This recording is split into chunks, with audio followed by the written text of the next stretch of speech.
Okay, before I get into throwing powder charges, I want to show you one other tool. It's the RCBS Precision Mic. I think I've told you about this before, but you take your case, before you size it, you take it, you put it in here, and you screw this on, and what this does is it measures from the base of the case to the shoulder datum line. And there is, you can kind of see right here, there's a indexing mark, and you can see right now after being sized it's right at 0. Before sizing it, what you want to do, you don't want to really bump your shoulder back too much. That's why this tool is kind of good, so you can see how much you're bumping your shoulder back. Usually about 1/1000, which is one line on here, is about all you want to bump it back, but 2/1000 is okay, because you don't want to do it too much, because you're stretching your case back and forth when you're firing it in the chamber. So that's why this tool is kind of nice to have. That's the RCBS Precision Mic. So you measure it before you size, and then you come over, use your sizer, and while putting it in the chamber, and you also check it on here to make sure that you're not bumping it back too much and that it will still fit in the chamber. Okay, now let's get on to throwing a powder charge. It's all going to be simulated. You set your charge.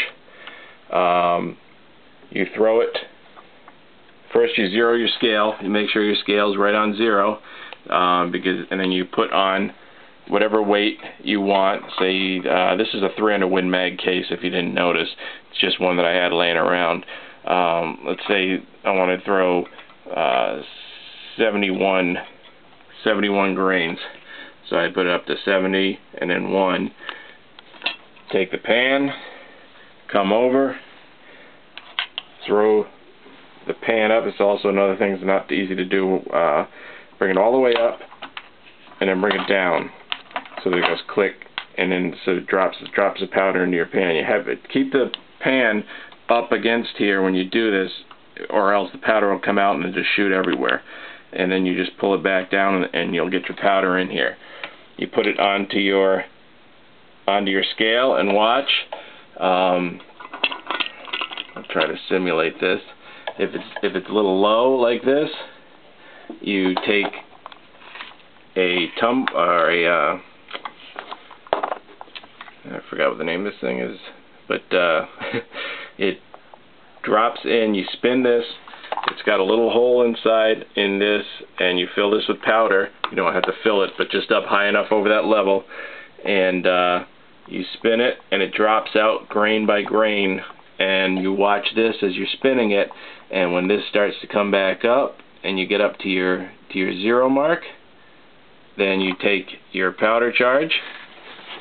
You bring it over. This is it's got a little bit of a drop tube on it. You don't need that, but this one just had it.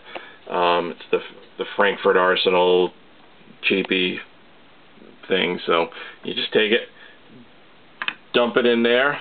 What you'll also do is that you can spin it around so that it goes down and seats better, or you can just dump it in with the drop tube. You don't really need to do the spinning because it drops down grain by grain. And then you just drop it in there, and you go to the next case.